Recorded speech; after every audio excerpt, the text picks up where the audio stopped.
Bab 411 Kerjasama yang aneh. Awalnya makan siang untuk mengisi perut, tetapi hampir dimainkan menjadi saling mengetes. Untungnya tampaknya hubungan Hardianto dengan Weni lumayan baik, jadi dia tidak sembarangan.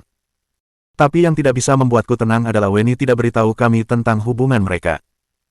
Kembali ke Nasional, yang berbeda dengan siang tadi adalah kini kami dibawa ke kantor Hardianto yang berada di atas. Ruangannya tidak kecil, ada sebuah meja kerja, kursi kerja, sofa malas dan sebuah sofa panjang, kemudian masih ada beberapa tanaman dan ikan keberuntungan. Dalam hatiku mulai ada sedikit kesan terhadap Hardianto. Aku berkata, karena sekarang sudah selesai makan, Direktur Hardianto, bagaimana jika kita membahas detail kerjasama? Hardianto berkata sambil tersenyum, kalian duduk dulu, hal tentang kerjasama tidak perlu buru-buru, hari ini ada waktu sore hari yang panjang, kita boleh bahas dengan pelan-pelan.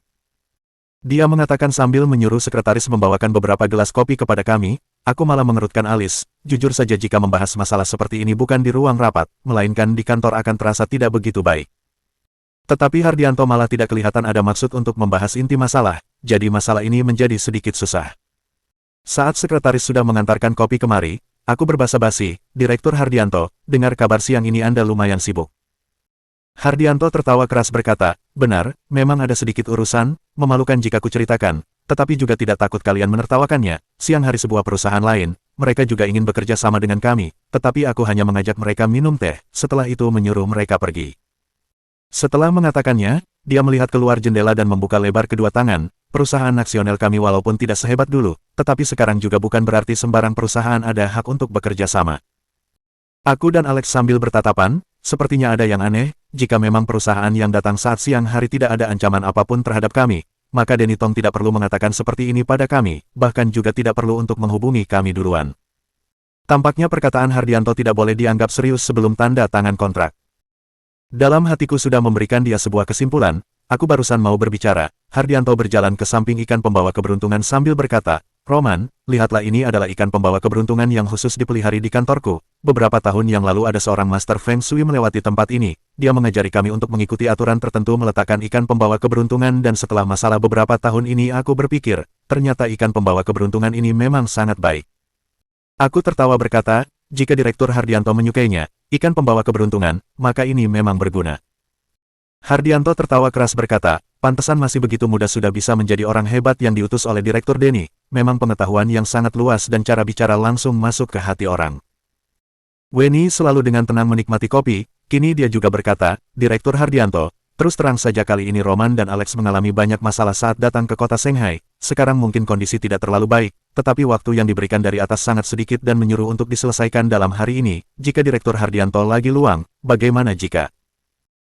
Weni juga orang yang sudah sangat lama di bidang ini, jadi cara bicaranya pastinya berbeda. Aku berkata, betul, Direktur Hardianto, walaupun lingkungan sangat baik, tetapi karena di sini, maka memikirkan posisi tersebut, beberapa hari yang lalu memang adalah kesalahan kami, sehingga membuat Direktur Hardianto sia-sia menunggu kami beberapa hari. Tetapi kali ini berbeda, ketulusan kami sudah berada di sini, bahkan buku rencana kamu juga sudah didapat, jadi setiap saat bisa memberikan Direktur Hardianto untuk membacanya. Hardianto membalikkan kepalanya melihat kami, dia terdiam lalu tertawa berkata, baik, karena kalian begitu buru-buru, kalau begitu kita langsung bahas saja. Selanjutnya berkata ikuti aku, kemudian membawa kami keluar dari kantor.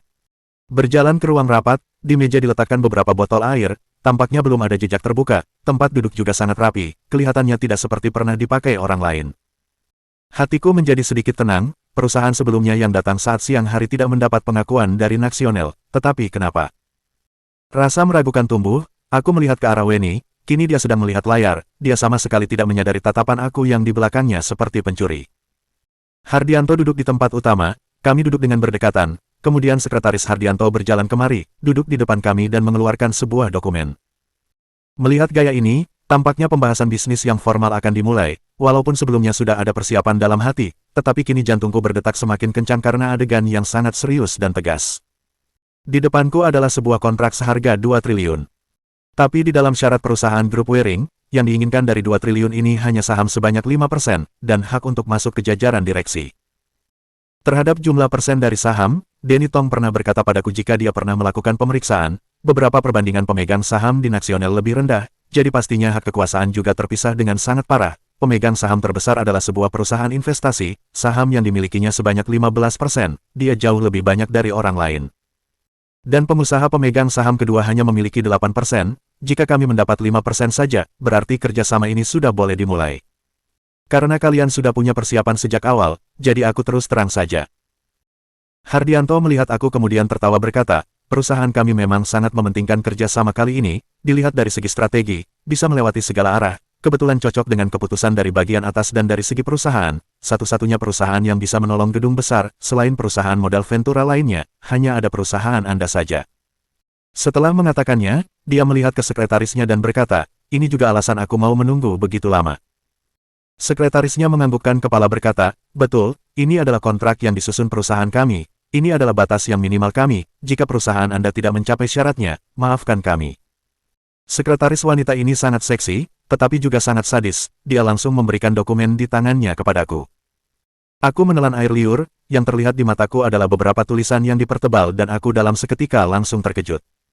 Saham sebanyak 10%, 3 triliun.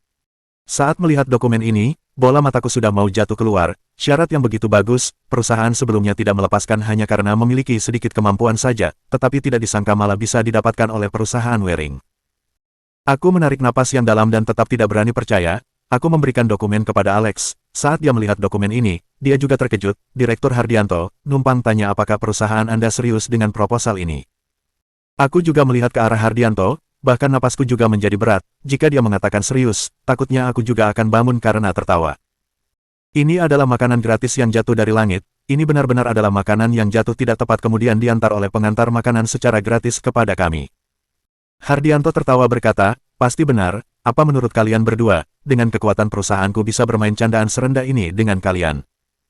Syarat paling rendah kami adalah Waring memberikan 3 triliun dan menerima saham sebanyak 10% dari kami. Jika tidak bisa, walaupun transaksi ini tidak jadi, tetapi hubungan tetap ada. Aku barusan ingin berkata boleh, tetapi aku menelan kata-kata ke dalam tenggorokan dan mengerutkan alis.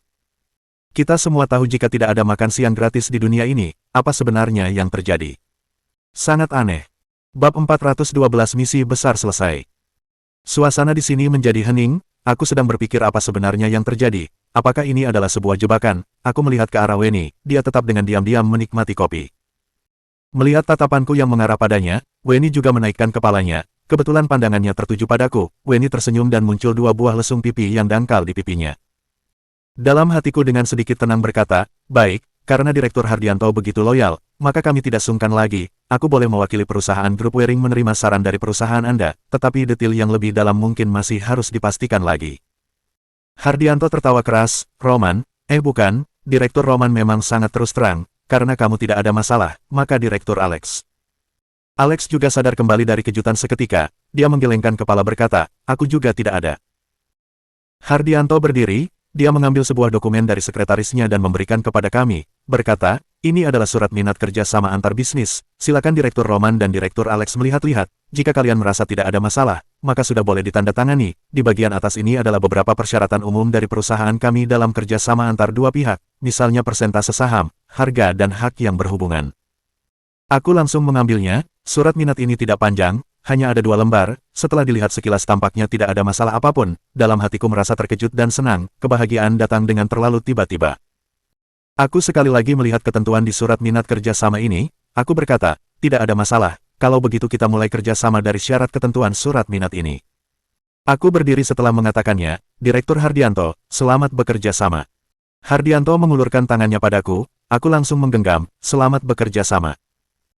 Kemudian Hardianto menyuruhku kembali untuk membahas spesifik hal ini, jika boleh secepatnya menyelesaikan masalah ini dan aku pastinya tidak akan menolak. Hal ini akan lebih baik jika semakin cepat, setelah menyelesaikannya kami tidak hanya bisa kembali ke kota Yanjing lebih awal, juga bisa menggunakan kekuatan perusahaan grup Waring dan Nasional untuk menyerang keluarga Gong. Menurutku mungkin kini Clay sudah mengetahui beberapa kabar ini dari cara dia sendiri, tetapi sekarang dia baru mengkhianati keluarga Bai, mungkin dia juga tidak ada semangat itu untuk datang menyerangku. Ketika mau keluar aku masih memikirkan beberapa ketentuan di dalam kontrak, tiba-tiba ada orang menarik sudut bajuku, aku merasa aneh kemudian melihat Alex saat membalikkan kepalaku, melihat dia sedang dengan meragukan mengedipkan mata ke sebelah sisi. Mengetahui dia sedang memberikan aku kode, aku langsung melihat ke arahnya itu.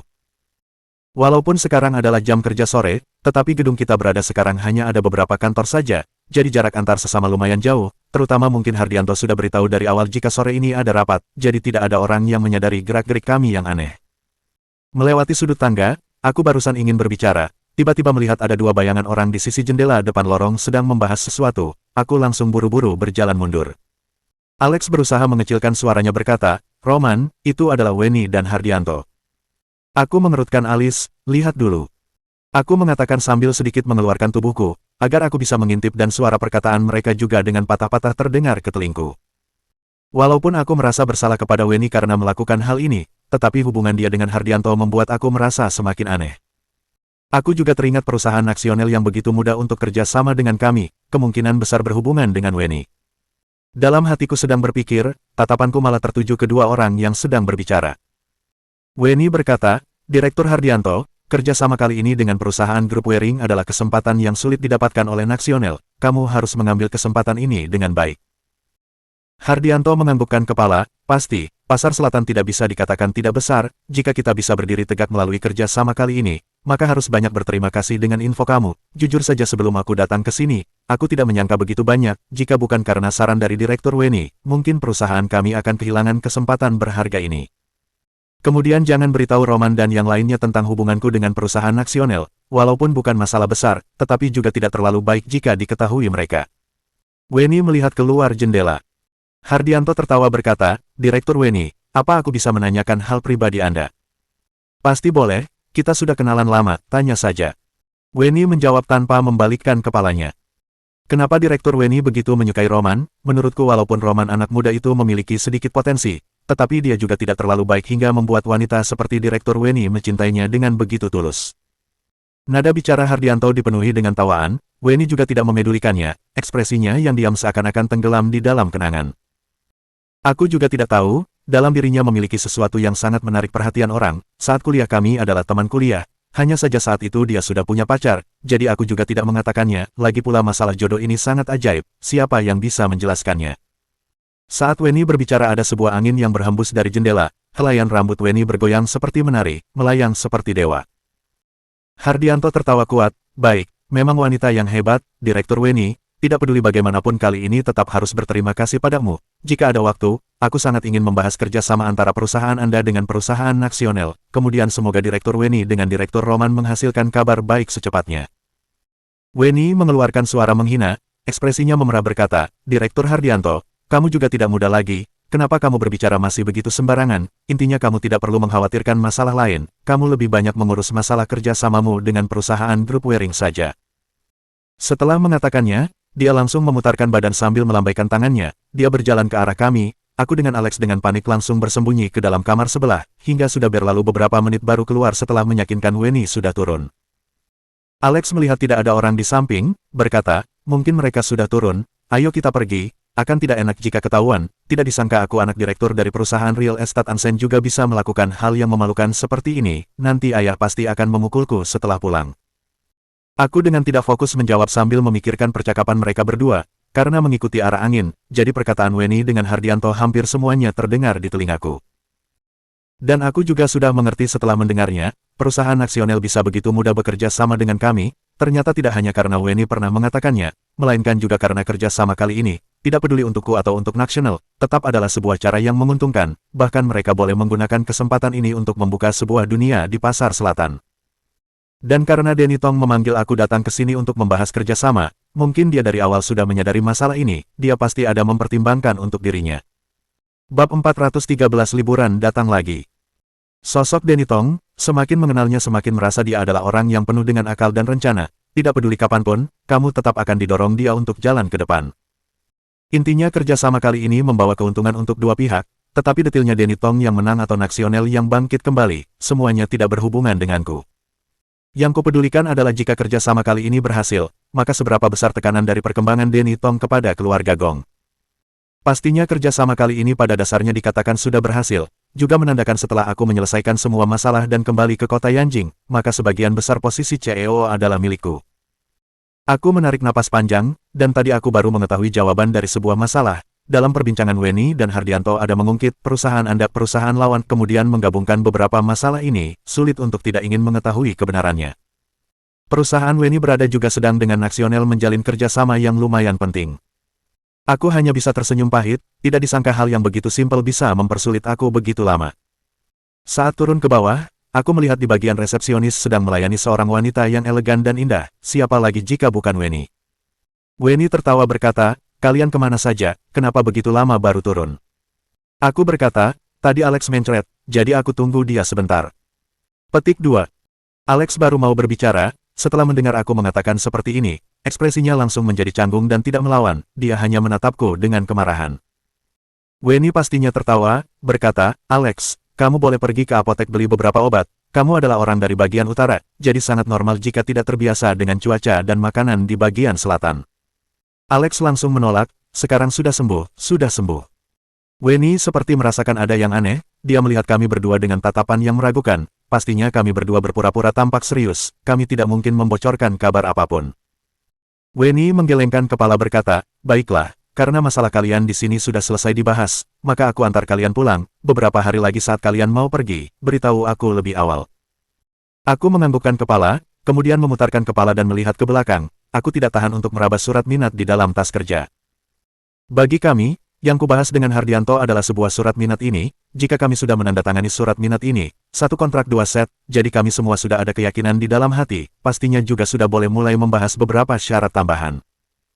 Tetapi melibatkan dengan syarat umum, jadi jenisnya sangat banyak, pastinya bukan aku yang bisa menyelesaikannya, sampai saat itu masih perlu beritahu Denny Tong agar dia mengutus orang dari kota Yanjing ke sini untuk menyusun rincian kontrak.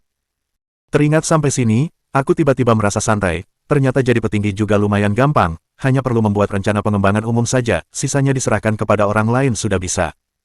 Aku meletakkan tas kerja ke dalam mobil kemudian meregangkan pinggang, sekujur tubuhku muncul suara kretek seperti biji yang meledak. Weni dengan tidak senang berkata, lihatlah kamu, belakangan ini pasti begadang dan tidak olahraga, tubuhmu sudah kaku seperti ini. Aku tertawa dan tidak menjawab apapun. Setelah tiba di hotel yang kami tinggal, Weni sendiri menyetir pulang, aku dan Alex naik ke atas, aku mengetuk pintu kamar Odele, dia tidak ada di kamar, mungkin dia sudah bermain keluar. Awalnya masih sedikit khawatir dengan keamanannya, tetapi setelah dipikirkan dia adalah polisi dan pernah berlatih gulat, preman yang biasa tidak akan mendekati dirinya, lagi pula Odele adalah orang yang tidak akan merugikan dirinya, siapa yang berani menyinggungnya. Alex bersamaku datang ke kamarku, aku menelpon Denny Tong, barusan menghubunginya, langsung terdengar suara tawaan ke telingaku. Aku berkata, Direktur Denny, apa kamu sudah tahu? Denny Tong tertawa berkata, benar, Roman, kali ini kalian sangat berhasil. Awalnya aku mengira kalian setidaknya perlu membahas 2 hingga 3 kali, tidak disangka hanya beberapa jam saja kalian sudah menyelesaikan misi ini. Hanya beruntung saja. Aku terpaksa tertawa kaku, intinya masalah ini dari awal sampai akhir adalah hasil dari Weni. Jika Weni tidak menjelaskan keuntungan kerja sama kepada Hardianto, tetapi aku yang pergi membahasnya sendiri, mungkin sampai sekarang kami masih berada di meja dengan ekspresi yang frustasi memikirkan cara membahasnya. Tetapi masalah ini pastinya aku tidak akan beritahu Denny Tong. Roman, apa yang kalian bahas hari ini, aku ingin mendengarnya. Denny Tong dengan senang bertanya padaku, aku jawab dengan jujur kemudian memberitahu semua syarat dari Nasional kepada Denny Tong. Setelah mendengar yang kukatakan, Denny Tong juga terkejut, dari telepon muncul sebuah suara, aku berkata, tapi kali ini kami hanya menyusun garis besar saja, kami hanya membagi metode utama kerjasama dan tanggung jawab utama kedua pihak, rincian yang lebih detail mungkin masih mau merepotkan Direktur Denny mengutus orang ke sini untuk membahasnya. Denny Tong memikirkan lalu berkata, baik, hal ini sangat di luar dugaanku, aku hanya tahu kalian berhasil membahasnya, tidak disangka syarat mereka terhadap kita begitu longgar. Setelah diam sebentar, Denny Tong berkata, kalau begitu, Roman kamu potretkan 1 set konten surat minat untukku. Aku menjawabnya kemudian Denny Tong menutup ponsel, aku memotret dan mengirimkan konten depan belakang dari surat minat dan mengirim sesuai perkataannya. Dengan cepat Denny Tong beritahu aku jika surat minat ini tidak ada masalah, misi kami sudah selesai semuanya, dan juga demi merayakan keberhasilan kami hari ini, dia memberikan kami liburan 1 minggu. Hal ini bagi Alex yang sering liburan bukanlah apapun, tetapi bagiku ini adalah pilihan yang baik. Aku mengira kali ini setelah tanda tangan kontrak sudah akan siap-siap kembali ke kota Yanjing, tidak disangka malah diberikan liburan seminggu lagi. Setelah Denny Tong mengatakannya, dia menyuruh aku memberikan ponsel kepada Alex, Alex dengan memiringkan bibirnya dan mengambilnya. Tidak salah lagi, tidak lama kemudian Alex yang awalnya senang seketika wajahnya berubah menjadi sangat buruk. Dan kini aku baru menyadari sisi menyeramkan dari Denny Tong, dia mau bekerja sama dengan Nasional, kami barusan saja selesai membahas, dia malah sudah tahu kabar yang tepat ini. Odele kembali saat jam makan malam, Odele berkata jika hari ini dia mencari waktu pergi ke kantor polisi, Jackie dan lainnya sudah ditangkap semua, tetapi Jackson tidak, dia hanya diturunkan hingga tingkat paling rendah. Jordi mengatakan orang ini cerdas, tetapi sebelumnya karena tergoda oleh Jackie, jadi dia ingin mencoba apakah bisa membuat Jackson untuk kembali membantu dia. Teringat sampai sini, aku senang dan tidak berdaya. Jika tidak salah ingat, dendam Jackson denganku bisa dikatakan sangat dalam, dan sebelumnya dia pernah berkata jika cepat lambat akan mencari masalah denganku. Odele lanjut berkata, dilihat dari sementara waktu ini, Timothy yang berada di dalam penjara dan Mark yang berada di kota Yanjing, dia sudah meminta orang untuk menanyakan jika tidak ada keadaan yang aneh. Kini aku baru menghela napas.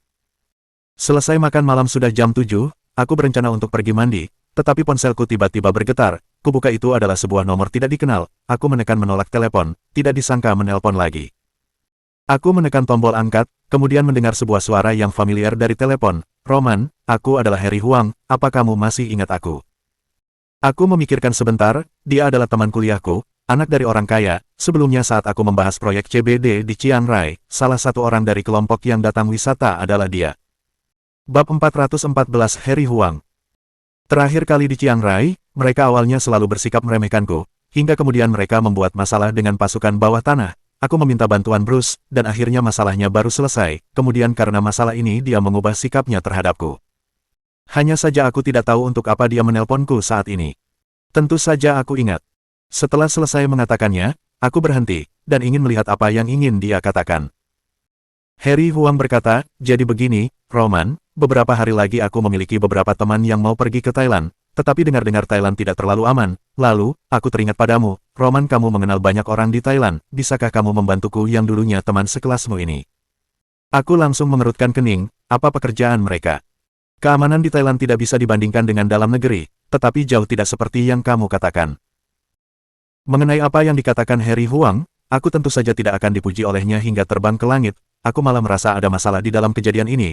Harry Huang adalah generasi kedua keluarga kaya. Keluarganya kaya, jika teman-temannya pergi ke Thailand untuk berparawisata atau semacamnya, dia cukup menyewa 2 pengawal. Bagaimanapun, orang normal tidak akan datang mencari masalah dengan orang-orang yang tampaknya terlihat kaya. Dan Harry Huang malah sengaja datang mencariku untuk masalah ini. Dia juga mengatakan ingin mengandalkan kekuatanku. Itu membuatku menjadi sangat berwaspada. Selain itu, aku tidak memiliki banyak kontak dengan orang ini. Ketika kuliah, karena Harry Huang merasa dia kaya, dia memandang rendah diriku, tetapi waktu itu otakku penuh dengan Keisha, tentu saja aku tidak mempedulikannya. Kemudian, kami tidak berhubungan, dan sekarang dia tiba-tiba mencariku. Masalah ini tidak normal, pasti ada sesuatu di balik itu. Mereka pergi ke Thailand untuk berpariwisata. Roman, kamu lihat, jika kamu setuju, 1 miliar, aku akan segera mentransfer uangnya untukmu, bagaimana? Harry Huang meragu sejenak dan berkata. Dan setelah dia selesai mengatakan itu, alisku mengerut lebih dalam. Awalnya aku juga tidak ingin terlibat dalam masalah ini, jadi aku langsung menolaknya dan berkata, tidak perlu, aku sudah pulang, terlebih lagi, aku dan teman-temanku di Thailand sudah lama tidak berhubungan, mereka belum tentu akan setuju untuk membantumu. Petik 2. Roman, tunggu, kamu pikirkan lagi baik-baik, aku akan memberi 1 miliar rupiah, itu bukan baht Thailand atau semacamnya. Sebelum dia selesai mengatakannya, aku menutup telepon. Aku masih merasa bingung bagaimana Harry Huang bisa memiliki nomor teleponku. Teleponku tiba-tiba menyala dan masuk panggilan telepon. Begitu aku menjawabnya, aku mendengar suara Weni. Suaranya tampaknya membawa sedikit permintaan maaf. Roman, apakah Harry Huang baru saja menelponmu? Yah, bagaimana kamu tahu? Aku berpikir sejenak dan berkata, apakah kamu yang memberi nomor teleponku padanya? Weni berdeham beberapa kali dan berkata, ya, tetapi aku bukan sengaja memberikannya. Aku hanya merasa karena kita dulunya adalah teman sekelas, hanya memberi nomor telepon tidak akan masalah. Aku sedang berpikir bagaimana menjawabnya, dan Weni bergegas berkata, oh iya, apakah Harry Huang ingin meminta bantuanmu? Aku tertegun sejenak, bagaimana kamu tahu lagi? Jangan-jangan Weni mengetahui sesuatu. Weni berkata, aku juga baru mengetahui itu, sebelumnya keluarga Harry Huang sepertinya melakukan bisnis tambang. Kemudian, karena reformasi kebijakan, tambang tidak diperbolehkan disentuh lagi, dan keluarganya bangkrut, tidak disangka mereka akhir-akhir ini mulai memikirkan bisnis ilegal. Roman, kamu jangan menyetujuinya, aku kali ini menelponmu hanya untuk mengatakan ini. Weni langsung mengatakannya hingga selesai, nada bicaranya tegang, aku tertawa dan berkata, kamu pikir aku bodoh, bagaimana aku bisa dengan mudahnya menyetujui orang lain? Selain itu, perkataan Harry Huang tidak jelas, siapa yang berani membantunya? Berbicara sampai di sini, aku tiba-tiba teringat Odele yang tinggal di sebelah kamarku, dan aku berkata dengan ragu-ragu, Weni, apakah menurutmu aku perlu memberitahu masalah ini kepada polisi Odele atau tidak? Kita semua adalah teman sekelas, jika kita melakukan itu, apakah kita terlalu kejam? Weni berkata dengan ragu. Aku berkata, tidak disangka kamu yang telah menjadi eksekutif perusahaan masih mengingat teman. Weni, tampaknya kesanku tentangmu akan berubah. Weni berkata dengan sedikit kesal, maksudmu jika aku mengatakan membiarkanmu melapor pada polisi Odele, maka aku adalah orang yang jahat dan wanita yang paling kejam. Aku merasa canggung, tentu saja tidak, mengapa kamu begitu serius? Bukankah aku hanya bercanda, siapa yang tidak tahu bahwa Weni adalah wanita cantik yang memiliki karisma yang baik, suaranya manis dan berhati baik. Setelah aku mengatakannya, aku sedikit mengagumi diriku sendiri. Setelah latihan begitu lama, aku sering berbicara omong kosong, dan kemampuanku untuk memuji orang juga meningkat. Itu jelas berguna pada Weni. Oke, aku akan memaafkanmu. Kalau begitu aku tutup teleponnya dulu. Singkat kata, Roman, kamu harus ingat kamu jangan menyetujui Harry Huang untuk membantunya. Apa yang sebenarnya dia lakukan sekarang, kita juga tidak mengetahuinya, apalagi kita semua dulunya adalah teman sekelas, jadi lebih sulit untuk menanyakannya, jadi terserah padamu. Petik 2.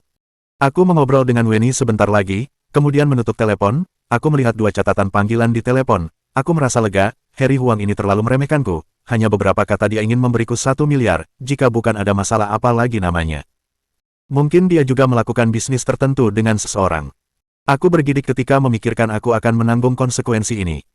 Setelah meragu untuk waktu yang lama, aku memutuskan untuk tidak memberitahu polisi Odele. Tentu saja, mungkin Harry Huang meminta bantuanku, dia tidak tahu bahwa aku memiliki hubungan yang baik dengan seorang petugas polisi yang cantik. Jika dia mengetahuinya, mungkin jika dia tahu, dia tidak akan pernah berani datang mencariku.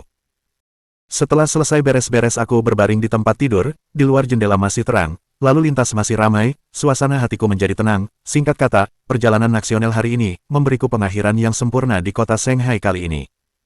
Tidak lama kemudian, ponselku berdering, itu adalah pesan teks dari Elina. Sudah begitu lama kenapa kamu tidak membalas pesan teksku, apakah kamu sedang mengobrol dengan gadis itu? Ini adalah sebuah pesan teks yang penuh dengan makna kecemburuan, tetapi berdasarkan kepribadian Elina, dia pasti tidak bisa mengatakan kata-kata, aku merindukanmu. Tetapi setelah aku melihat ke bagian atas, ternyata ketika aku menerima telepon dari Harry Huang dan Weni, Elina pernah mengirimiku pesan teks, tetapi aku tidak melihatnya karena alasan jaringan. Aku merasa tidak berdaya untuk beberapa saat, aku memotret foto pot bunga di sebelah jendela lantai dan mengirimkannya untuknya. Aku tidak melakukan apa-apa, aku hanya menatap pot bunga ini dengan melamun. Balasan Elina segera aku terima, dia juga mengirimiku sebuah foto. Dalam foto itu, Elina mengenakan jas samurai yang mirip dengan karate Jepang. Di depan cermin kamar dia menunjukkan isyarat tangan meremehkanku. Kemudian dia mengirim pesan lain, aku sedang latihan, jangan sampai kamu menindasku seperti yang kamu lakukan waktu itu. Kelak aku juga akan memiliki kemampuan melawanmu. Begitu aku selesai membacanya, pikiranku secara tidak sadar muncul adegan ketika aku baru saja tiba di perusahaan Tekno ZWK. Aku sering mengambil banyak manfaat darinya dengan cara paksa, bahkan bibir merahnya yang menggoda pun pernah aku sentuh dengan kasar. Aku tidak bisa menahan tawaku. Elina juga ingat adegan ketika kami pertama kali bertemu, dan aku juga perlahan-lahan menyimpan kenangan itu. Saat ini, kami tidak seperti pasangan sama sekali, tetapi lebih seperti 2 teman lama yang sudah beberapa tahun tidak pernah bertemu, dan sedang menceritakan kisah satu sama lain. Bab 415 Dilema.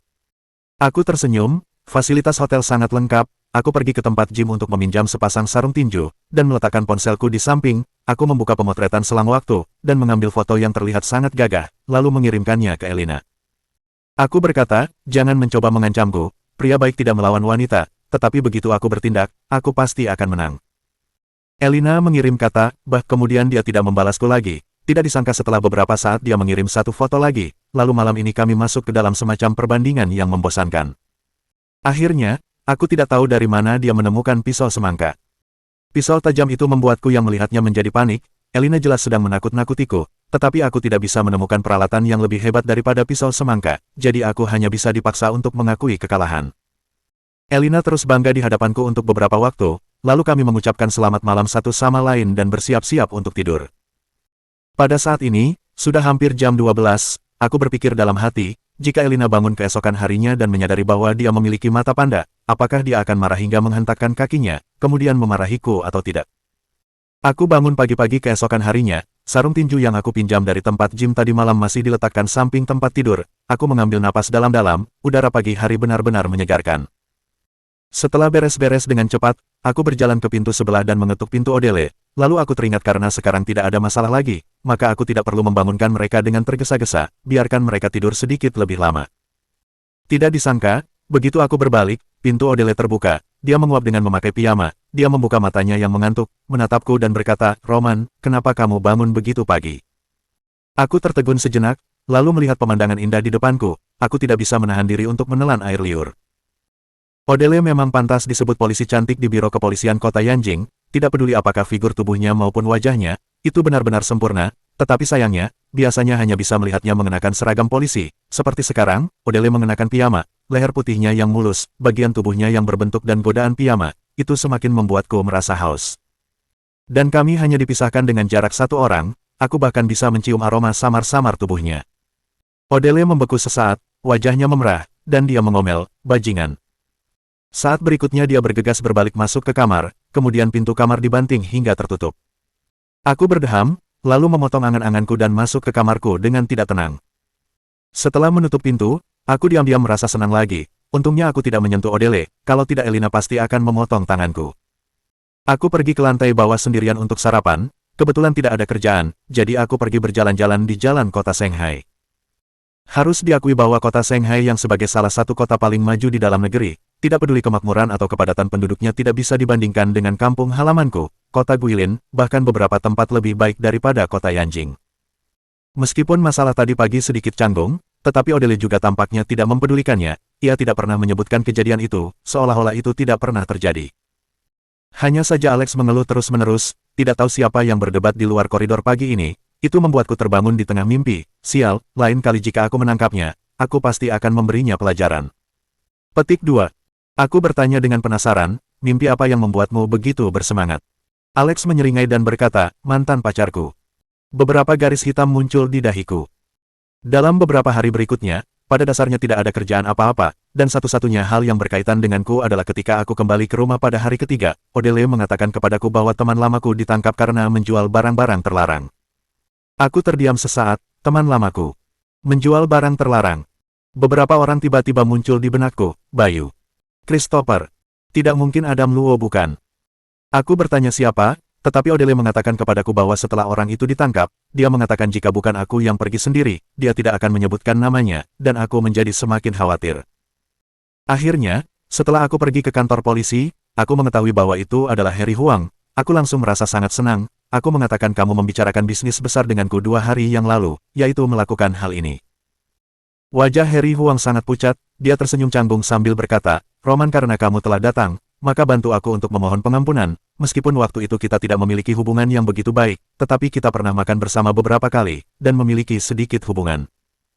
Aku tertawa dan berkata, kamu sekarang masih tidak mengintrospeksi diri, untung aku tidak menyetujuimu, jika tidak mungkin sekarang aku akan berada di sini bersamamu.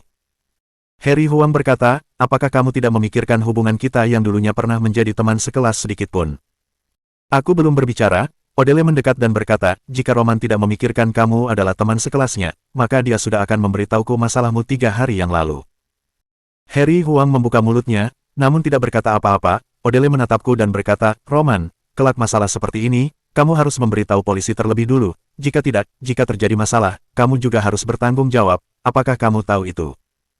Untungnya kali ini, rekan kerja di kota Shanghai lebih berhati-hati, kalau tidak mereka benar-benar tidak akan dapat menangkapnya. Petik 2. Odele dan aku pergi keluar, dan aku bertanya, bagaimana dia bisa tertangkap. Odele sedikit tersipu, dia menyembunyikan barang-barang itu di bawahnya, dan dia ketahuan ketika dia melewati pemeriksaan keamanan. Aku berdeham 2 kali, aku menyentuh bagian belakang kepalaku dan berkata, yang penting dia sudah tertangkap. Aku juga merasa lebih rileks, setiap orang egois, karena dia bukan teman baikku dan tidak memiliki hubungan yang bisa menguntungkanku. Mengapa aku mau ikut campur dalam masalah ini? Belum lagi, tindakan kriminal yang dilakukan Harry Huang, bahkan ayahnya pun tidak bisa menyelamatkannya, apalagi aku.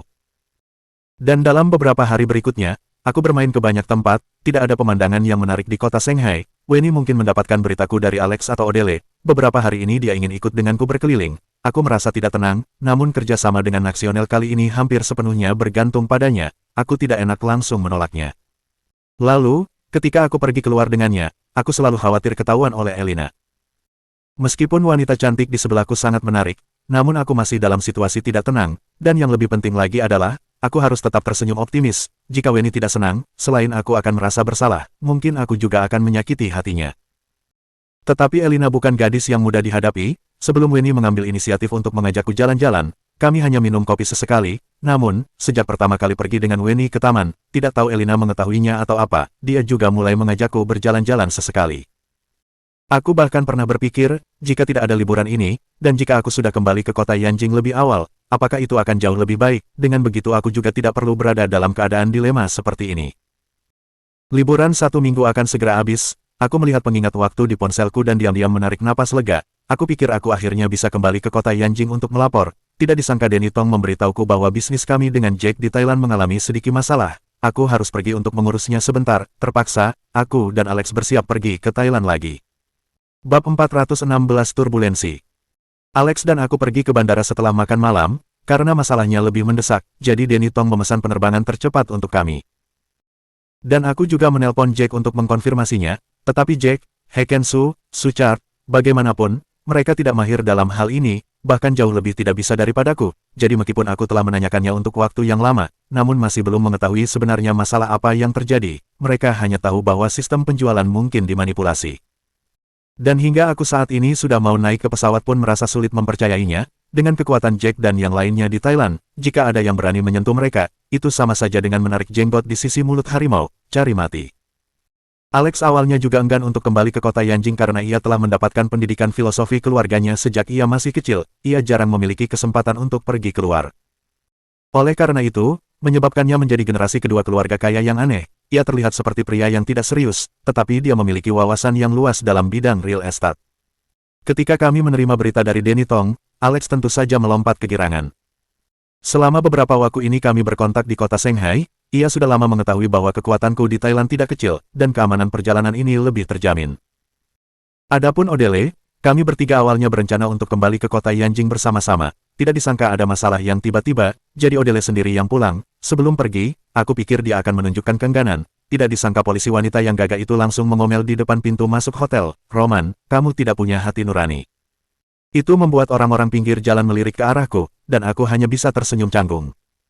Pesawat akan segera lepas landas, sekarang sudah mulai pemeriksaan keamanan, kami berada di paling belakang, ketika kami bersiap naik ke pesawat, tiba-tiba ada seruan di ruang olah belakang kami, "Tunggu." Kami menoleh dan yang membuat daguku terjatuh adalah orang yang mengenakan rok profesional dan buru-buru menyeret koper kecilnya dari pintu masuk bandara adalah Elina. Aku terkejut dan bertanya kepadanya mengapa dia datang ke bandara. Elina berkata dia mengejar pesawat pergi ke Thailand. Perkataan selanjutnya tidak dikatakan juga tidak masalah, sebenarnya, sebagian besar aku sudah mengerti. Elina mengatakan bahwa jatuhnya perusahaan Tekno ZWK kali ini, tidak hanya mempengaruhi tata letak industri dalam negeri, itu juga memberikan dampak pada proyek CBD yang awalnya kami dapatkan dengan tidak mudahnya dengan pergi ke Thailand, karena kehilangan pemasok, jadi agar keluarga Bai bisa mengembalikan reputasi atau kerugiannya, maka mereka perlu mengirim orang untuk bernegosiasi, dan orang terbaik yang bertanggung jawab atas proyek ini adalah aku, Aspen, Elina. Tetapi sekarang aku sudah tidak bekerja di sana, waktu itu Aspen tidak berhasil menjebakku akhirnya dia dipecat. Elina sekarang kebetulan tidak ada kerjaan di rumah, mendengar bahwa aku akan pergi ke Thailand, jadi dia ikut denganku ke sana. Sepanjang jalan ia sangat terburu-buru, akhirnya dia bertemu dengan kami sebelum pesawat lepas landas. Setelah Elina menjelaskan masalahnya dengan jelas, staf check-in di bandara sudah mulai mendesak kami untuk naik pesawat. Alex dan aku tidak banyak berpikir, Alex membantu membawa koper dan aku memegang Elina untuk naik pesawat. Karena pesawat ini lepas landas di malam hari, jadi penumpang di pesawat tidak banyak, di kabin besar hanya sebagian tempat yang ditempati oleh orang, dan diantaranya hanya setengah adalah orang Cina, sisanya kebanyakan orang berkulit kuning hitam, dengan hidung tinggi dan bibir besar, mereka adalah khas ras orang Thailand. Kami memesan tempat duduk kelas pertama, karena posisi di sebelahku kosong, jadi Elina datang untuk duduk, dan Alex pergi ke posisi sebelah. Elina sedikit mengeluh, "Roman, karena kamu mau pergi ke Thailand, kenapa kamu tidak memberitahuku hal sebesar itu?" Untungnya, aku mengatakan kepada keluargaku kali ini aku ingin datang ke Thailand untuk mengurus urusan proyek CBD, jika tidak aku benar-benar tidak bisa mengejar ketinggalan. Aku berkata dengan tidak berdaya, aku juga menerima pemberitahuan pagi ini, aku mulai beres-beres pada siang hari, aku masih perlu pergi ke kantor polisi untuk menurus urusan sebentar, dan Adam Luo, kali ini aku meninggalkan kota Shanghai, aku tidak keburu memberitahunya, karena aku ingin pergi ke Thailand, bagaimanapun aku harus memberitahunya, selain itu masih ada Zarki yang kali ini telah banyak membantu. Sore ini, aku benar-benar sangat sibuk. Elina malah menjadi lebih marah, hidungnya berkerut, apakah kamu bahkan tidak punya waktu untuk mengirim pesan teks untuk memberitahuku? Aku tidak bisa berkata apa-apa, sebenarnya, aku pikir pergi ke Thailand kali ini hanya perlu beberapa hari dan bisa bergegas kembali, Selain itu meskipun masalah perjalanan ke Thailand kali ini adalah urusan mendesak, tetapi kesulitannya seharusnya tidak tinggi, bagaimanapun, 3 orang lain yang bekerja sama dengan perusahaan grup Waring bukan hanya bisa menggunakan bahasa Kantonis. Di permukaan ada Hekensu, di pasukan bawah tanah ada Suchar, dan masih ada keluarga Du dari keluarga terkemuka di Asia Tenggara, bagaimanapun masalah ini terlihat mudah diselesaikan. Selain itu, setelah menyelesaikan masalah ini, kemungkinan besar Denny Tong harus memberiku hari libur, jadi aku tidak memberi tahu Elina. Tetapi karena saat ini dia sudah marah, aku tidak bisa berkata begitu, jadi aku hanya bisa mengakui kesalahanku, kemudian mengambil kesempatan untuk meraih tangan kecil Elina yang lembut. Wajah Elina memerah, dia menatapku dengan menyalahkanku. Aku merasa lega, akhirnya masalah ini berakhir, selama Elina tidak mempedulikan tentang hal-hal Weni tempo hari, itu sudah bagus. Dan urusan di dunia sulit diprediksi, biasanya semakin kamu memikirkannya, semakin tinggi tingkat kemungkinannya akan muncul. Aku baru memikirkan Weni, dan ada pesan teks muncul di ponselku. Melihat pengirimnya, ternyata Weni. Elina otomatis juga melihat cahaya layar ponselku tiba-tiba menyala. Dia menatapku dan berkata dengan nada bertanya, "Oh, ternyata Direktur Weni, mengapa dia mencarimu?" Aku tersenyum canggung, kemudian aku mengklik pesan teks di ponselku. "Roman, kamu mau ke Thailand hari ini? Kenapa kamu tidak mengajakku? Aku selalu ingin pergi ke Thailand untuk jalan-jalan." Aku menelan air liur, hari ini tampaknya sedikit tidak beruntung. Tidak hanya Elina, bahkan Weni yang selalu temperamen dan pintar juga berbicara dengan nada menyalahkannya. Aku berdeham dan berkata, sebenarnya kami tidak memiliki hubungan apa-apa. Weni dan aku hanya teman sekelas waktu kuliah, hanya saja kebetulan kami bertemu berkali-kali di kota Shanghai tahun ini dan dia pernah membantuku, hanya begitu saja. Elina memutar matanya padaku dan berkata, lalu, kenapa kamu tidak membalasnya? Bukankah aku sedang berpikir bagaimana harus menjawabnya, selain bisa menjawabnya dengan sopan, juga bisa memberi tahunya maksudku. Begitu aku selesai mengatakannya, pesawat yang terus terbang dengan stabil tiba-tiba berguncang, kemudian mulai terus ada getaran kecil, seolah-olah saat ini kami sedang berada di atas sepeda yang sedang menuruni bukit dengan kecepatan tinggi. Aku bergegas meraih tangan Elina, Elina berkata, ada apa ini? Aku juga tidak tahu. Dan wajah Alex berubah, gawat, Roman, Direktur Elina, kita mungkin mengalami turbulensi. Pada saat yang sama, bagian belakang kabin mulai ribut, bahkan ada beberapa anak mulai menangis. Ternyata benar, saat berikutnya terdengar suara pengumuman dengan suara wanita yang manis, para penumpang yang terhormat, ada aliran udara di depan pesawat, mungkin ada benturan dan situasi lain selama perjalanan. Tolong kencangkan sabuk pengaman dan pegang pegangan tangan, jangan panik. Dia menyuruh kami menstabilkan emosi kami dan tenang, tetapi aku jelas mendengar ketakutan dalam nada bicaranya. Bab 417 Kecelakaan. Aku memegang bahu Elina erat-erat sambil mengomel dalam hati, hari ini benar-benar tidak beruntung, jika mengatakan sudah jatuh tertimpa tangga lagi juga tidak berlebihan. Aku membuka jendela di sebelah kursiku, dan begitu aku melihat pemandangan di luar, aku merasa hatiku bergoyang seiring dengan pesawat. Saat ini di malam hari, tetapi kami dapat melihat cahaya merah bergelombang di awan di luar, dan pesawat yang kami tumpangi seperti burung yang terkejut, bergoyang ke kiri dan ke kanan. Di pesawat tidak dapat menemukan sudut yang stabil, jantungku naik ke tenggorokan. Elina melirik keluar jendela dan wajahnya menjadi pucat, dia bertanya dengan suara ringan, Roman, apakah kita akan mati? Aku membelai rambut Elina dan berkata, apakah kamu bodoh? Bagaimana bisa? Meskipun aku menghibur Elina, tetapi hatiku sendiri terasa lebih berat, dan aku hanya bisa menutup jendela. Pada saat berikutnya, pesawat berguncang keras lagi, Elina dan aku condong ke depan karena fluktuasi yang hebat. Untungnya, kami memasang sabuk pengaman dengan baik sehingga tidak terbang ke depan, dan penumpang di belakang sudah sangat ribut. Semuanya tampaknya sedikit tidak bisa mempercayainya. Beberapa orang memaksakan diri untuk tenang dan memanggil pramugari. Ada beberapa yang lain melihat ke jendela pesawat dengan gemetaran dan bergumam. Pada saat ini, seorang pramugari wanita cantik berjalan ke bagian depan kabin dan berkata kepada kami, semuanya jangan panik. Turbulensi kali ini lebih serius, jadi kami akan melakukan pendaratan paksa, tetapi itu tidak akan menimbulkan bahaya bagi semua orang, tolong semuanya jangan khawatir. Wajahnya sangat pucat, pada saat ini dia berdiri di kabin pesawat, seiring dengan guncangan yang terjadi terus-menerus, dia juga tidak bisa mengendalikan ketegangan hatinya dan menoleh ke kiri dan ke kanan. Pada saat ini, pesawat sekali lagi mengeluarkan pengumuman, para penumpang yang terhormat, penerbangan kali ini menemui turbulensi tinggi, dan pendaratan darurat akan dilakukan. Silakan semuanya mengikat sabuk pengaman dengan baik. Namun, sebelum perkataannya selesai, pesawat tiba-tiba terbalik dan seluruh ruangan berputar. Pandangan kami semua berputar-putar. Aku terus memeluk Elina dengan erat. Elina juga bersandar di dadaku. Alex yang di sampingku berteriak dengan putus asa. Ah, aku masih harus kembali untuk mewarisi ratusan miliar warisan keluarga. Aku belum puas hidup, aku tidak bisa mati. Tidak tahu berapa lama kemudian, aku merasa perutku lapar dan akhirnya aku terbangun. Namun, ketika aku membuka mata, aku melihat pemandangan yang sangat berbeda dari sebelumnya. Langit sekarang lebih biru, dan ada gelombang laut yang menderu di sekitarku. Kenangan masa lalu seperti air pasang yang mengalir ke dalam pikiranku. Aku berdiri, kemudian aku merasa kegirangan. Pantai, hutan, ombak, kecelakaan pesawat. Aku selamat. Aku menahan keinginan untuk berlari liar di pantai untuk melampiaskan emosiku. Aku melihat ke sekeliling pantai. Kami tidak ingat apapun setelah kecelakaan pesawat. Aku seharusnya didorong oleh air laut ke sini. Karena aku begitu, Elina dan Alex, mereka juga mungkin masih hidup. Ternyata benar, pada saat berikutnya mataku melihat ke beberapa terumbu. Aku melihat seorang gadis berbaring di pantai di kejauhan dan tidak bergerak. Aku berteriak dengan gembira namun cemas, Elina. Aku bergegas berlari ke sana, aku tidak mempedulikan tubuh Elina yang masih basah, aku mengangkatnya. Untung masih hidup. Aku mengulurkan tangan untuk merasakan napas di hidung Elina, untungnya dia tidak apa-apa. Kebetulan ada batu yang relatif besar tidak jauh dari pantai, dan aku meletakkan Elina di atasnya. Aku melihat-lihat ke tempat lain, dan mencoba mencari Alex lagi. Kami tidak tahu berapa lama mengapung di laut, seingatku ketika kecelakaan pesawat itu di malam hari, tetapi sekarang sudah pagi. Tetapi pantai di sekitar tidak besar, aku tidak melihat jejak orang ketiga. Aku menarik napas dalam-dalam dan berpikir dalam hati, dia sekarang hanya menghilang, dia mungkin masih hidup, mungkin dia saat ini sudah sadarkan diri, dan mencari kami dengan panik di bagian lain pantai.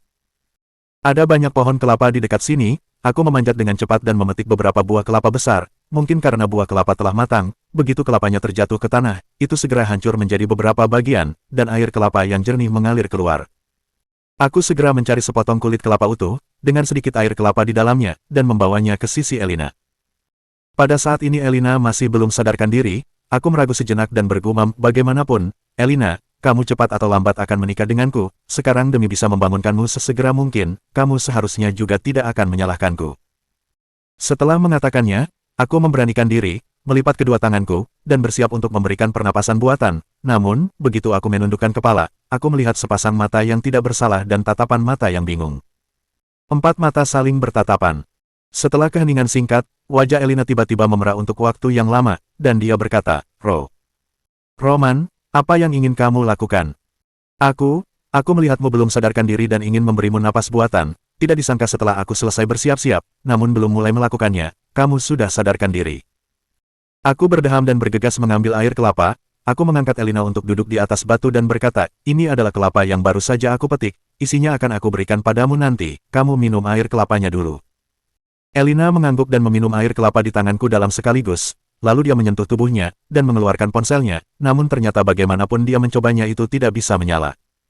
Aku berkata, jangan coba lagi, kita mengalami kecelakaan pesawat, tidak tahu berapa lama kita mengapung di laut, ponsel juga sudah masuk air, mungkin sudah tidak akan berfungsi lagi. Setelah mengatakannya aku menyentuh sakuku, ternyata benar, ponselku sekarang juga telah menjadi barang rongsokan. Elina merasa putus asa dan bertanya padaku, mana Alex?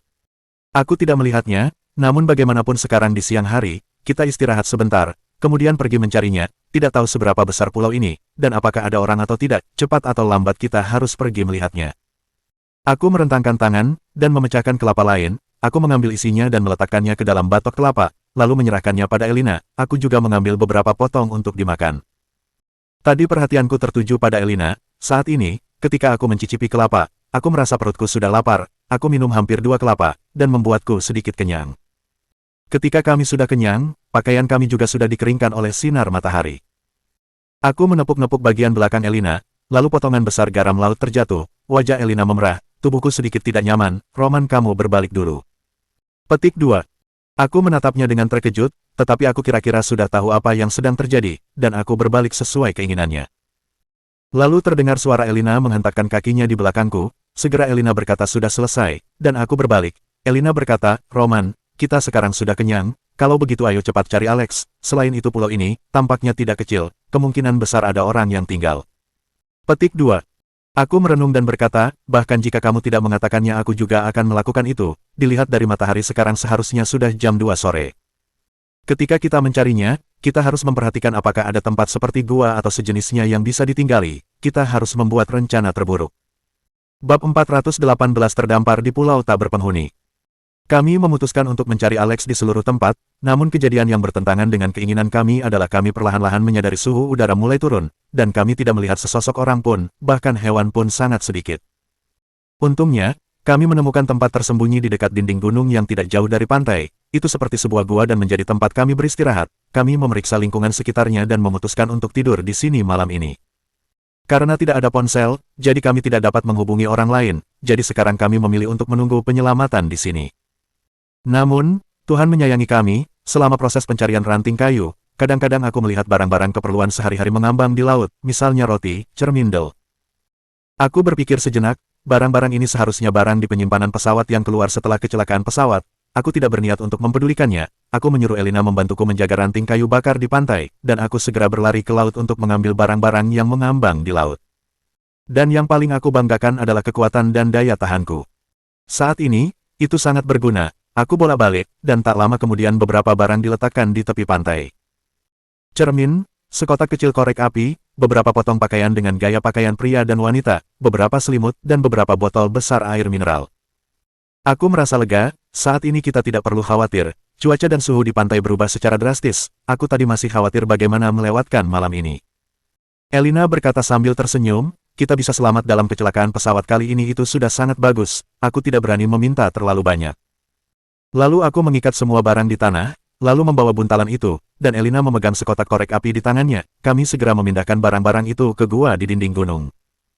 Kami meletakkan barang-barangnya dengan baik, kemudian aku mencoba korek api, itu masih bisa menyala. Aku menghela napas dalam hati, produk dalam negeri memang baik, benar-benar tahan. Aku menumpuk ranting-ranting kayu yang aku ambil pada satu tempat, lalu menyalakan api unggun, api yang menyala perlahan-lahan menjadi lebih besar, dan kami menjadi lebih hangat. Pakaian kami sudah kering sejak lama, tetapi pakaian dan selimut yang baru aku ambil di laut belum kering, jadi aku dengan sabar meletakkan selimut dan mantel di api unggun. Aku meletakkan selimut kering di tubuh Elina, dan meletakkan mantel di bawahnya. Wajah Elina akhirnya tidak pucat lagi, itu sudah sedikit kemerahan, aku merasa lega. Elina bertanya, Roman, menurutmu berapa banyak orang yang selamat dari kecelakaan pesawat kita kali ini? Aku terdiam beberapa saat dan menggelengkan kepala, lebih baik semuanya bisa bertahan hidup. Aku tersenyum, meraih tangan kecil Elina dengan erat dan berkata, jangan takut, begitu banyak orang di pesawat kita yang mengalami kecelakaan, itu pasti sudah menarik perhatian. Sekarang orang-orang keluargamu dan teman-temanku pasti sudah mengirim orang untuk mencari, departemen terkait juga tidak akan hanya berdiam diri, kita akan segera pulang. Untuk menghibur Elina, aku tidak mengatakan semua keraguan yang aku sadari padanya. Elina adalah satu-satunya putri keluarga Bai, bahkan jika dia berpengetahuan, dia juga tidak akan sepenuhnya memahami segalanya. Tetapi karena hobiku, aku sedikit memahaminya. Sebelum pesawat kami berangkat dari kota Shanghai menuju Thailand, kami menemui turbulensi sebelum terbang terlalu jauh, jadi daerah tempat kami sekarang seharusnya daerah tropis atau daerah subtropis. Namun yang sangat anehnya adalah waktu itu ketika aku dan Elina mengumpulkan ranting-ranting dan mencari orang di seluruh tempat, aku jelas menyadari bahwa beberapa tanaman di pulau, ternyata adalah jenis tanaman zona beriklim dingin dan sedang. Apa maksudnya ini? Tumbuhan di lokasi geografis yang berbeda perbedaannya sangat besar, hutan tepi laut di sini jelas merupakan tempat favorit bagi pohon berdaun lebar, tetapi banyak pohon konifera tumbuh di sana, ini sangat aneh. Yang paling penting adalah suhu di sini juga agak dingin, tidak seperti pantai tropis normal. Aku merasa ada sedikit firasat buruk. Tetapi 2 hari berikutnya sangat normal, selain masih tidak bertemu dengan orang, kami juga menyadari beberapa binatang liar seperti ayam pegar di pulau ini. Babi hutan terlalu ganas, aku masih harus menjaga Elina, jadi aku tidak tertarik untuk menangkapnya. Namun aku menangkap seekor ayam pegar, karena tidak ada bumbu di pulau, hanya ada api unggun, namun rasanya masih oke. Akhir-akhir ini Elina tidak memiliki nafsu makan, aku tahu apa yang sedang ia pikirkan. Aku pikir jika itu adalah orang lain, tiba-tiba menghadapi hal semacam ini, itu sedikit banyak akan mempengaruhi keadaan mentalitasnya. Setelah 2 hari, sisa ayam pegar kami hampir habis, karena kami harus terus mencari di pulau. Itu adalah pekerjaan yang sangat melelahkan, sehingga kami harus mengkonsumsi daging dalam jumlah besar. Dengan demikian, kami perlu mencari sumber makanan lain, bagaimanapun, ada banyak hewan liar di pulau ini, tetapi tidak banyak yang cocok untuk kami makan.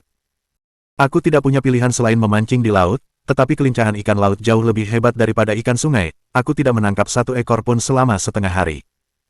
Akhirnya, aku terpaksa membungkus sedikit sisa tulang ayam pegar dalam jaring dan meletakkannya di pantai, lalu menggali lubang dan lihat apakah bisa menangkap ikan besar saat pasang atau tidak.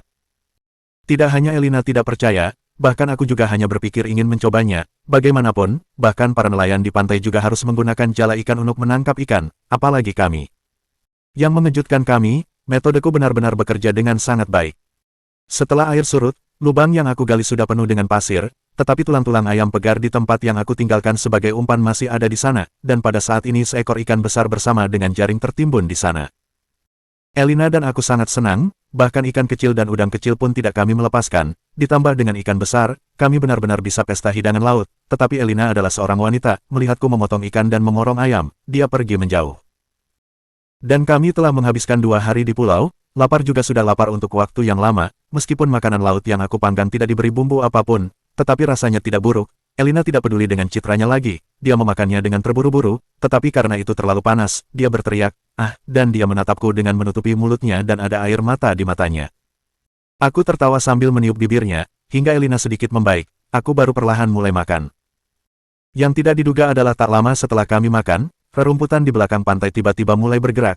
Aku melihat ke Elina, dan mengisyaratkan padanya untuk jangan bertindak gegabah. Aku sedikit membungkuk, dan dalam keadaan siap maju melihat ke rerumputan. Namun, yang tidak aku duga adalah, awalnya aku pikir itu adalah binatang buas di pulau yang datang, tetapi pada saat berikutnya, 2 orang dengan penampilan berantakan berlari keluar dari rerumputan, tubuh mereka kotor dan bau. Dilihat dari fisik mereka, itu adalah pria dan wanita. Ketika mereka melihat kami, mereka merasa senang dan berteriak, "Saudaraku, apakah kalian punya sesuatu untuk dimakan?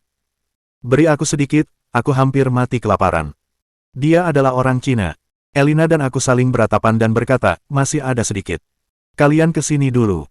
Karena ikannya relatif besar, aku langsung membagi setengah untuk mereka berdua. Tidak ada pisau, aku langsung melipat ikan yang sepanjang 30 cm dengan tulangnya menjadi 2 bagian dengan tangan. Kedua orang itu tertegun sesaat, lalu tenggorokan pria itu langsung bergerak. Bab 419 Menikah dengan suami yang tidak baik. Aku meninggalkan bagian kepala ikan kepada mereka, di satu sisi untuk menunjukkan kekuatanku, tidak membiarkan mereka memiliki pemikiran yang melampaui atau merebut, dan di sisi lain juga karena kasihan. Lagi pula, setelah datang ke pulau ini, mereka berdua adalah orang pertama yang kami jumpai. Kami sudah setengah kenyang, mereka berdua mengucapkan terima kasih, kemudian dengan cepat menghabiskan setengah ikan itu, tampaknya masih belum kenyang. Di sini masih ada 2 kelapa, kalian boleh mengambilnya. Elina mengambil kelapa yang kudapatkan saat air pasang dari belakang tubuhnya, lalu melemparkannya ke pria itu. Pria itu berterima kasih berulang kali, sedangkan wanita itu memandangi kelapa yang ada di tangan dengan kelaparan. Aku sedikit penasaran, lalu bertanya, "Kalian terhanyut sampai pulau ini, apakah tidak pernah melihat kelapa?" Pria itu menghancurkan batok kelapa dengan batu, sambil menjawab, "Tidak, jika ada sedikit makanan, menurut kalian, apakah kita berdua bisa selapar ini? Sudah terbuka, istriku, mari, kamu makan yang besar ini dulu." Ketika berbicara, kelapa yang sudah dibuka oleh pria itu, diberikan kepada wanita di sampingnya. Tatapan wanita itu sudah bersinar-sinar dari awal, memeluk kelapa dan memakan daging kelapa dengan lahap. Aku tidak bisa menahan untuk menghela nafas, jika bukan karena aku dan Elina menemukan burung pegar, dan kelapa, dan juga menangkap ikan, seharusnya keadaan kami akan sama seperti mereka saat ini. Aku dan Elina saling melihat sekilas, lalu aku berkata, "Namaku Roman, dan ini adalah pacarku, Elina." Pada saat ini, pria itu juga terdengar suara, "Pak." Kelapa yang satunya terbuka dengan batu, sambil memakan dengan lahap, sambil berkata, "Namaku Samuel, ini adalah istriku, Elizabeth." Aku mengangguk kepala, lalu bertanya, "Apakah kalian juga terdampar kemari dalam kecelakaan penerbangan XXXXX dari kota Shanghai ke Thailand?" Samuel dengan langsung mengangkat kepala, wajahnya terkejut dan juga senang. "Wah, Kak, apakah kalian juga? Anjir, aku masih mengira seluruh orang di pesawat sudah terjadi masalah, dan hanya tersisa kami berdua." Wanita itu pada saat ini sudah kenyang, mendengar kami berkata seperti itu, juga penuh dengan air mata. Kami berkeliaran di pulau terpencil ini selama 3 hari, tidak ada apapun. Ketika lapar makan sedikit buah-buahan liar, dan bahkan tidak ada sedikit pun air tawar, kami sangat lelah dan haus. Untungnya, kami bertemu dengan kalian sekarang. Samuel juga mengatakan, "Anjir, pagi ini kami mengatakan untuk pergi berburu, tetapi tidak disangka bertemu seekor babi hutan. Aku mengejarnya sampai hampir kehabisan nafas. Sialan, jika ini berada di kotaku, aku pasti akan langsung menembakinya. Aku sedikit haus, ayo kita pergi cari buah. Samuel, kamu dan istrimu menunggu di sini sebentar, kami akan segera kembali." Aku melihat Elina, lalu berkata kepada Samuel. Samuel sama sekali tidak peduli, daging kelapa yang di tangannya masih tersisa lebih dari setengah. Baru saja melambai-lambai tangan, tiba-tiba mengangkat kepala dan berkata, "Tunggu, kalian harus berhati-hati di dalam hutan ini." Ada apa dengan hutan ini? Aku memandangnya lalu bertanya dengan bingung, kami sudah berada di hutan ini selama 2 hari, dan belum pernah bertemu dengan situasi yang aneh, atau binatang buas yang ganas. Tetapi dipikirkan juga iya, ini adalah pulau kecil di tengah lautan, bukanlah hutan hujan, jika benar-benar ada binatang buas yang begitu besar, siklus rantai ekologis pun tidak cukup. Samuel berkata, di dalam hutan ini ada satu jenis serangga yang aneh, jumlahnya tidak banyak, tetapi sangat besar, bentuknya seperti semut besar, berwarna-warni, tidak tahu apakah itu beracun, jangan sampai berjumpa dengannya, kami dikejar olehnya terlebih dahulu, kemudian berjumpa dengan babi hutan, meskipun kali ini selamat dari kecelakaan udara, tetapi juga termasuk sangatlah sial. Samuel menghela nafas lalu mengeluh, aku mengangguk kepala, menunjukkan bahwa aku mengerti. Elizabeth mengerutkan bibirnya, ragu-ragu sejenak lalu berkata, tunggu, Roman, kalian bukan pergi sekarang, kan, jika kamu mau pergi, apakah kami boleh ikut? Aku melihat ke arah Samuel, wajah Samuel juga sangat canggung, lalu berkata kepada Elizabeth, istriku, apa yang kamu katakan? Elizabeth berkata, kita berdua juga tidak bisa menangkap ikan, di sini juga tidak ada binatang yang bisa dimakan, jika mereka akan pergi, bukankah kita berdua hanya akan pasrah? Aku berkata dengan datar, tidak apa-apa, kami hanya pergi mencari buah-buahan, hanya haus, tidak ada air tawar jadi hanya bisa bergantung dengan ini. Selesai berkata, aku membawa Elina berjalan ke dalam hutan yang tadi kita keluar. Tidak ada air tawar, tentu saja adalah berbohong. Kami masih memiliki 2 botol besar, saat itu ada 3 botol besar, dalam 2 hari ini, kami sangat hemat, selain haus, kami tidak akan meminumnya, bahkan mencuci muka juga menggunakan air laut. Namun, kedua botol air ini tentu saja tidak boleh diberikan kepada mereka, meskipun kedua orang ini adalah penumpang dari penerbangan yang sama dengan kami, tetapi mereka kelihatan bukanlah orang baik. Jika aku sendirian tidak apa-apa, tetapi sekarang ada Elina bersamaku, aku harus bertanggung jawab atas Elina. Kami berjalan beberapa langkah, memastikan tidak ada orang yang bisa melihat kami, aku menoleh dan mengintip melalui rumput. Elina tersenyum lalu berkata dengan suara kecil, tidak disangka, kamu masih memiliki bakat menjadi pencuri. Aku berkata dengan tak berdaya, mengenal orang, mengenal wajahnya tetapi tidak tahu akan hatinya, aku harus memastikan bahwa kedua orang ini aman atau tidak, aku tidak ingin mengikat 2 bom waktu di sampingku, jika aku terjadi sesuatu tidak masalah, tetapi jika kamu terjadi sesuatu, aku akan sangat menyesalinya.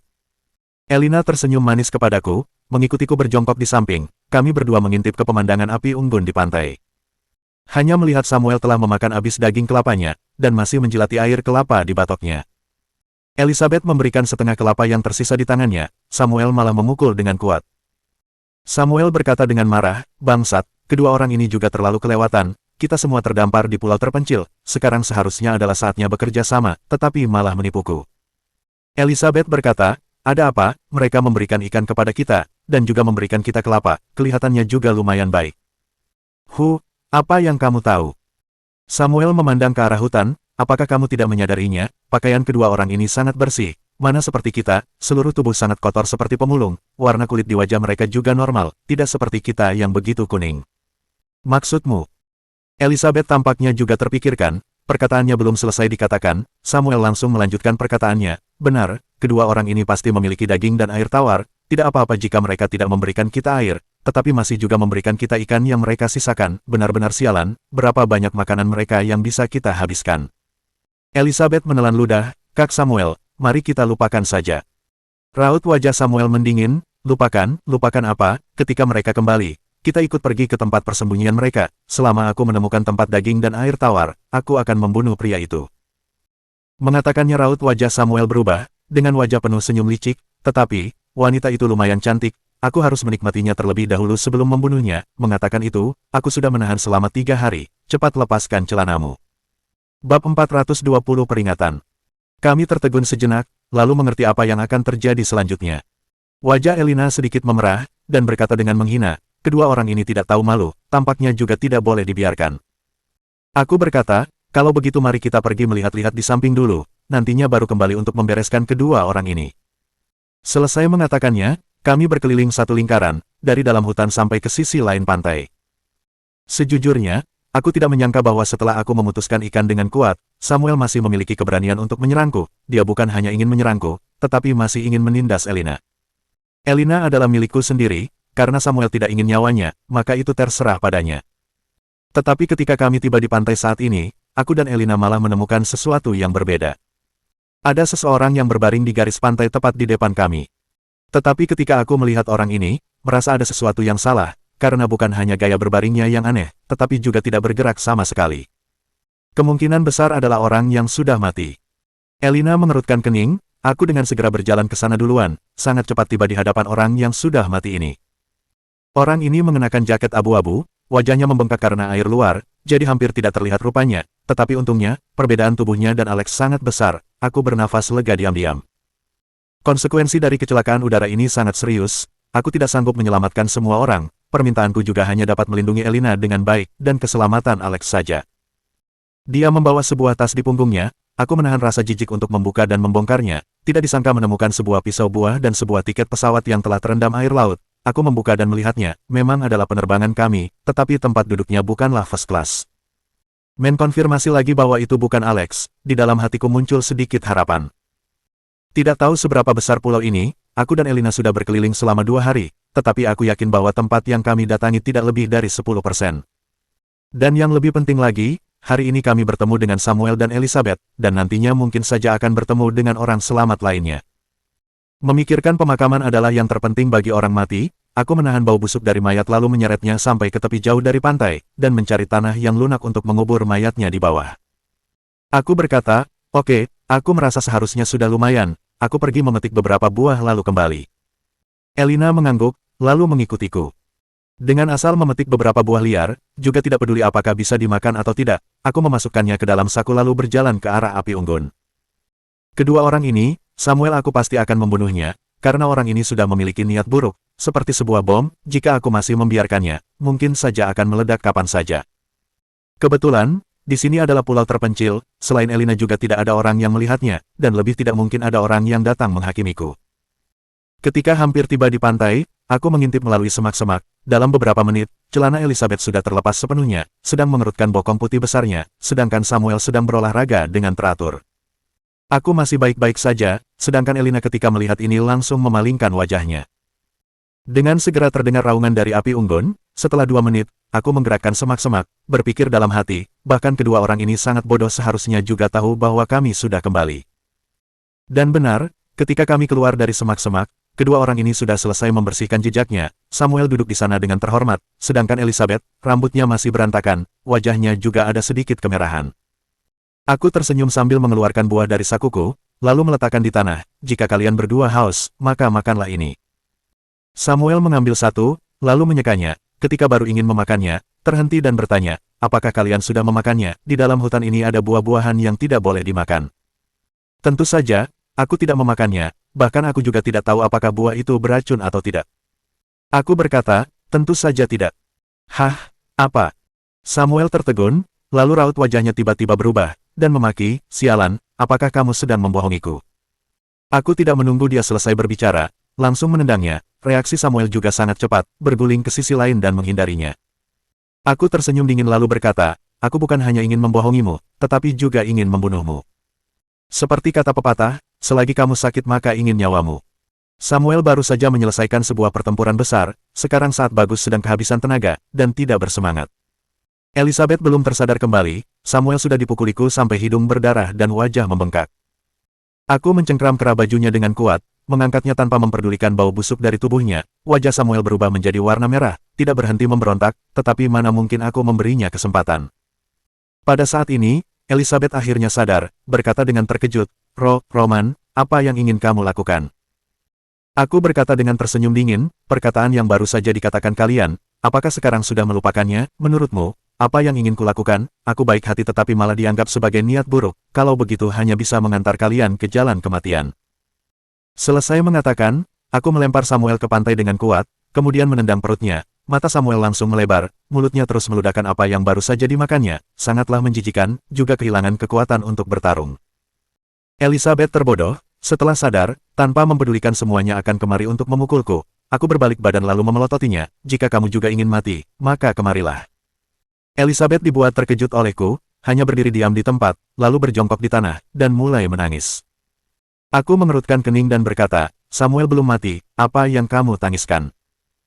Memang, awalnya ketika aku mendengar Samuel berkata ingin menindas Elina, aku memang ada keinginan untuk membunuhnya, tetapi sekarang jika dipikirkan, kedua orang ini juga sangatlah kasihan, karena sudah terdampar sampai ke pulau terpencil ini, untuk apa harus terburu-buru membunuh mereka. Jadi aku hanya memukulinya sampai seperti ini, juga termasuk memberikan sebuah kesempatan kepada mereka. Tetapi jika bertemu dengan mereka lagi nantinya, dan mereka masih memiliki pemikiran yang buruk, maka jangan salahkan aku sangat kejam. Aku menarik Elina berjalan menuju hutan, sedangkan Elizabeth bergegas ke arah Samuel lalu menangis dengan keras. Kamu berjongkok di semak-semak hutan lagi sebentar, setelah memastikan bahwa kedua orang ini tidak mengikuti, kami kembali ke markas sebelumnya.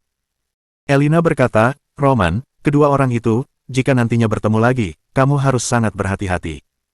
Aku melihat Elina, lalu berkata sambil tersenyum, wah, sekarang Direktur Elina juga sudah mulai menyayangiku. Elina berkata dengan tidak puas, apakah sebelumnya aku tidak menyayangimu, aku sedang memberitahumu. Sambil berkata, raut wajah Elina berubah menjadi tidak baik, yang bernama Samuel itu, memberiku perasaan sama seperti Gideon.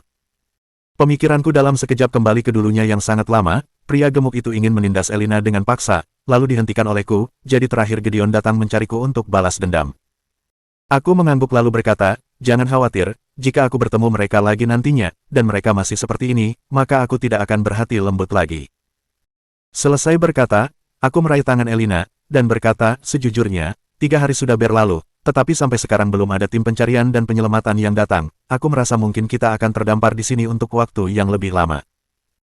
Elina mengangguk lalu berkata, kalau begitu, kita padamkan api unggun yang di luar, karena kita dapat bertemu dengan Samuel dan Elizabeth hari ini, itu berarti pasti masih ada orang lain di pulau ini, jika bertemu dengan orang-orang seperti mereka lagi, dan kita membuat api unggun di sini, bukankah mengekspos tempat kita dengan sia-sia? Aku memadamkan api unggun lalu melihat ke sekeliling, posisi dinding gunung ini sangatlah bagus, kebetulan adalah sudut kecil, depan tidak terlihat dan belakang adalah jurang yang licin, balik hutan di bagian kiri adalah lautan, lalu bagian kanan adalah sebuah jalan kecil yang sangat sulit terlihat, sebuah lokasi yang sangat bagus ini, jika diekspos karena api unggun, benar-benar sangat disayangkan.